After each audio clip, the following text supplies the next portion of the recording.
Covers at our Power of Young Hollywood. So excited to have her here. Welcome, Olivia. Thank you. Thanks for having me. How have you been? I've been really good. Yeah, just chilling. My album came out like a month ago yesterday, and it's been like the craziest, most exciting month of my life. But yeah, I'm really happy. I definitely want to talk all about Sour. I feel like the two things that stuck out most to me were your vulnerability in your songwriting, and then also just how musically diverse it is.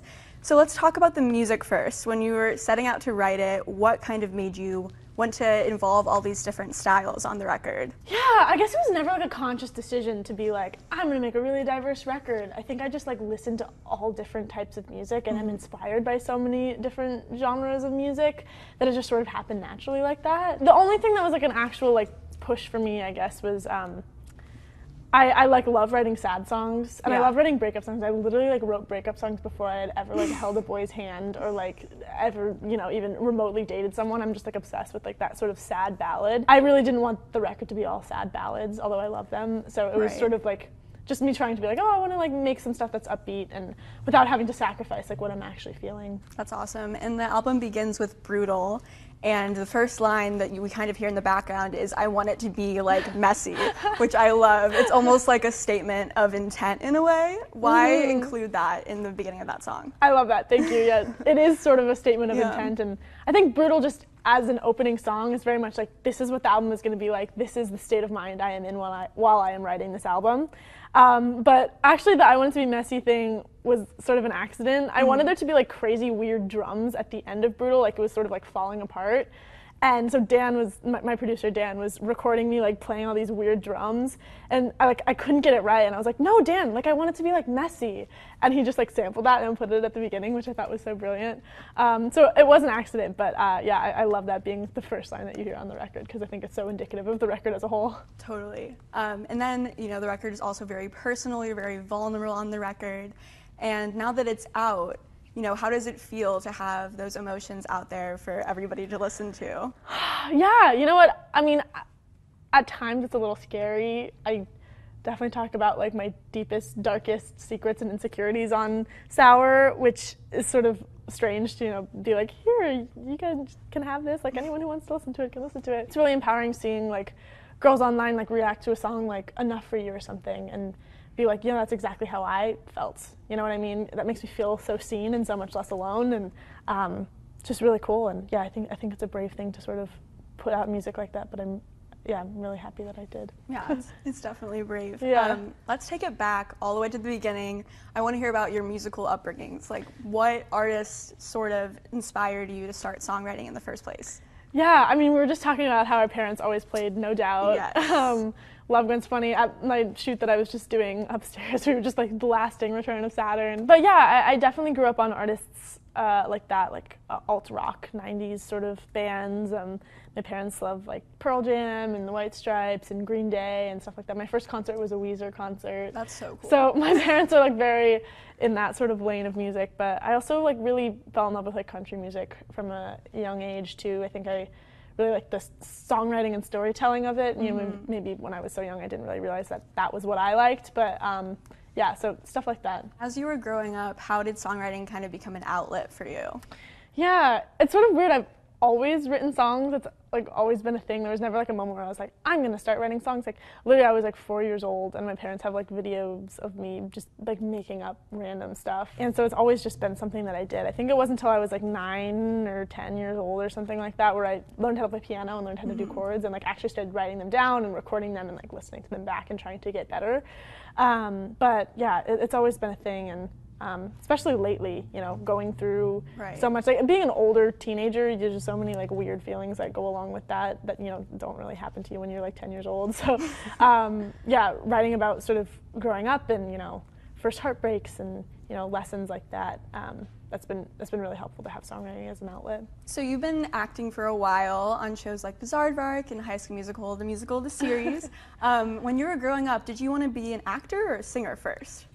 You know, I've always felt like I am sort of a singer-songwriter who sort of fell into acting and really loves that too. Music has always been like my thing ever since I Yeah. was so little. But yeah, I really enjoy films and filmmaking and stuff like that. So I don't know what I'm gonna do in the future, TBD. But yeah, I've always sort of considered myself like a songwriter first. Definitely. And we kind of get the best of both worlds on High School Musical because you sing and you act. But when did you kind of start thinking about maybe making that transition to having more of a music career? Yeah, I think that's always been something that I wanted, just didn't really know how to like actually make it happen. But I wrote a song in High School Musical called All I Want, and I wrote it by myself, which was really cool. It was a very strange opportunity. You know, they were like, here, you're 16 years old and have no writing credits. Why don't you write this song for us? And it actually did really well. And so that's sort of how everything happened. But yeah, I've always sort of wanted it, and I've always sort of been writing songs, but writing songs for myself too. Yeah, because I think that's very important. Were you a fan of the Yeah, I mean, I think our entire generation sort of grew up on High School Musical. I think the generation before us grew up on High School Musical, and I also think the generation after us will grow up on High School Musical because that's just how it is. That you know, that concept is just so powerful. Like, we're both theater kids. We were talking about it earlier. Yes, definitely an influence of mine. So definitely grew up on those films, and it was a real honor to sort of be a part of a new revival of it. Coming from Disney and now you're kind of in the pop space, what have you learned from those who've come before you, like Miley Cyrus, Demi Lovato, Selena Gomez, all those people? So much. I actually just met Selena Wow. like a week or two ago, and she was so kind. She talked to me a lot about like prioritizing mental health, which I think is So really important, important in this industry, and I think all of us sort of were in the limelight very young, them more than I probably was, but that can be sort of taxing on your psyche and can bring about all these weird issues. So yeah, just putting yourself first and making sure to prioritize that. Definitely learned that from them. Yeah, love that. And back to Sour, I know that it was originally supposed to be an EP, right? So when did you kind of say, okay, I want to write a full-blown album? Yeah, it was like a couple days after Driver's License came out. Wow. And people always think it's like the other way around. Like, my label was like, you have to make a record, but I really called my label and I was like, you guys, I don't want to put out an EP. I want to make an album. I feel like I can do better than what this EP is. And they were like, girl, are you sure you're filming a show and we need it to be done in like a month or two? And I was like, no, I'm positive. This is what I want to do. So yeah, worked really hard and wrote a couple more songs and produced out a lot of the songs, and now we have Sour. So yeah, and I definitely feel like Sour is more like indicative of what I can actually do as a songwriter, and I definitely feel like the EP was not as good as I could have done. So I'm really glad that I'm putting my best foot forward, I hope. Yes, definitely. Sort of about life and, you know, relationships going sour. I think that's a really interesting visual. I think the word sour is like really visceral. I think of like spilled milk like spoiling when I think of sour. So I initially tried to write a song called Sour, but it didn't work. I couldn't write it for some reason, but I was like, but that concept is like there. I really like that concept, and it sort of spoke to a lot of the themes that I was talking about on the record, so I decided on that one. It also has my initials in it, OR, which is just an added bonus. Yes, definitely. Do you have any response to the theory that's going on right now that your next record will be called Sweet? Oh my gosh. Yeah, I only have so much time in the day, and making a record is a lot of work, and it's very hard. Yeah, no response, but I don't, yeah, it's probably, yeah, I don't know. I don't know, that's all I have to say. Obviously on Sour, we came to learn that you are such a talented songwriter. Thank you. I'm curious as to when inspiration strikes you. Are you very in the moment with your songwriting, or do you kind of have to take a moment to process before you write? Yeah, something that I learned recently about songwriting and just creativity in general is that you don't and you shouldn't wait for inspiration to strike. I think if you were waiting for inspiration to strike, you'd absolutely never write a song, or you maybe write like 1 or 2 songs a year. I don't know. So I think it's a real like practice that you have to get into, and sometimes I literally will like force myself to sit at the piano and write, and yeah, it's definitely like a, I don't know, like a practice that you have to do. And I think the concept of like, you know, waiting for an amazing idea to hit you and then you're going to write a song is sort of counterproductive. And that's not to say that I don't, you know, sometimes have ideas that I'll, you know, flush out. But yeah, I think over quarantine, I wrote a song every day for like maybe like 4 months or so. Just sort of look at it as a craft and a discipline. Yeah, and how is that practice cathartic for you? What do you get out of that process? It's so cathartic. I'm like the most emotional person in the whole world, and so it's really nice to sort of put it out on paper. I mean, I'm a very anxious person, and when I'm anxious, I like to write down like everything that I'm anxious about, and then I can look at it and like process it, and it doesn't feel as big. And I think songwriting is just another sort of version of that. There's no greater feeling than like having an emotion that's really hard to express and writing a song that perfectly expresses it. It feels so great, and you know, it just makes everything in your head feel so much more manageable. So back in January, you dropped a little song called Driver's License that I'm sure just kind of changed your world forever. Take me back to the moment. Like, was there a specific moment where you were like, wow, this is really happening? Yeah, oh my gosh, it was the craziest time of my life. I was in Utah filming a show, so I wasn't even in LA or New York, which was sort of strange and awesome. But I think the moment that I knew it was like gonna be something big was I was sitting in the like a grocery store parking lot, and I like called my A&R guy, and it had just gone like #1 on Apple Music, like the Apple Music charts, which is like hard for like a pop act to do. It's like very rap heavy. I like called my A&R, and I remember just like on FaceTime with him, and we're just looking at each other, and neither of us had anything to say. We were just like so speechless, and we just like stared at each other for like a minute. And we were like, "You sing this? Yeah. You sing this? Yeah. What do we do? I don't know." Like that was the moment that I knew that, you know, it was going to be something sort of bigger than I expected. Yeah, and through like breaking all those Spotify records and being at the top of the Hot 100 for 8 weeks, was there ever a time where you felt too overwhelmed by everything that was going on? Oh, definitely. I felt overwhelmed about the whole thing. I still feel overwhelmed about it, like sitting in this chair right now. Yeah, it was so overwhelming, and I think it was definitely a crash course in not taking things personally also. I, you know, really had to learn, like, okay, you did your thing, you wrote a song that you feel proud of, and the rest is none of your business, and that was a really important lesson for me to learn. Something else I'm sure, you know, kind of had you have like that moment of, wow, I'm really making it, was being on SNL in that SNL skit. Take me back to the moment. How did you hear that was happening? What was your reaction to them using your song? Yeah, so SNL like actually didn't tell us that they were using the song before I watched it. One of my like mutual friends works on the show and was like, "Oh, I think like they're gonna like do something about Driver's License tonight." And I was like, "Oh, that's cool. They're gonna like mention it." Like, and they did a whole sketch about Driver's License. And it was so complimentary too, which was awesome. That's obviously the biggest honor in the whole world to be talked about on, you know, SNL, and it's a cultural moment. I feel like, yeah, that was awesome. And you know, I got to perform there a couple weeks ago too, so that was amazing. Definitely a dream come true. Yeah, what was it like being on that iconic stage and one of your first like live TV performances? Yeah, it was like my second performance ever. Yeah, it was crazy. Wow. It was incredible. I totally grew up watching SNL every night or every week, and yeah, it was so cool, and everyone was so welcoming and so sweet, and all the cast members were lovely and just so brilliant. I was just so like taken aback by how like smooth that machine runs, and you know, everyone's just so smart, so it was great. After Driver's License, you dropped Deja Vu. Something that I really love about that song is all the cultural references. We have Billy Joel and Glee, and I feel like you definitely have like a certain specificity to your songwriting. Why is that kind of important to you to weave in those cultural references? Yeah, well, thank you, first of all. I try really hard to make my songs specific. I think specificity is one of the most important things you can do as a songwriter.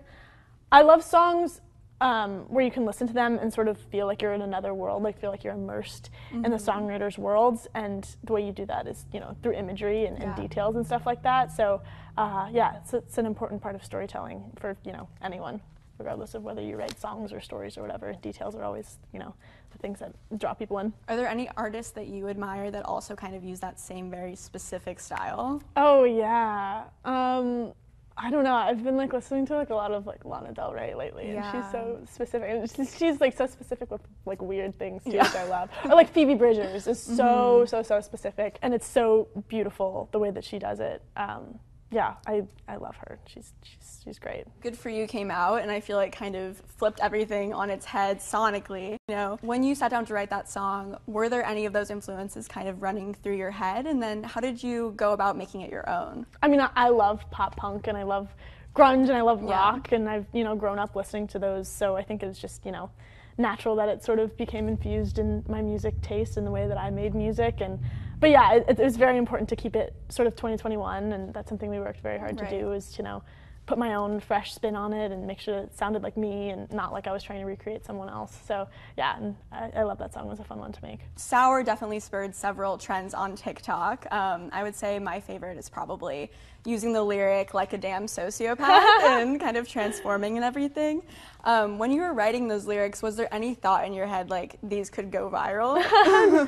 Yeah, no, that's so cool. It's so fun to see people like make TikToks to my songs. I try to like write songs without thinking about how they're gonna be perceived in the real world, because then I'll just like get so insecure and like not write anything. I'll just like shut down. But yeah, it's so fun to see people be creative with something you've created. I think that's a big like honor as a songwriter. I know one of your favorite artists is Taylor Swift, and she's definitely been championing you on Instagram, and you met at the Brit Awards.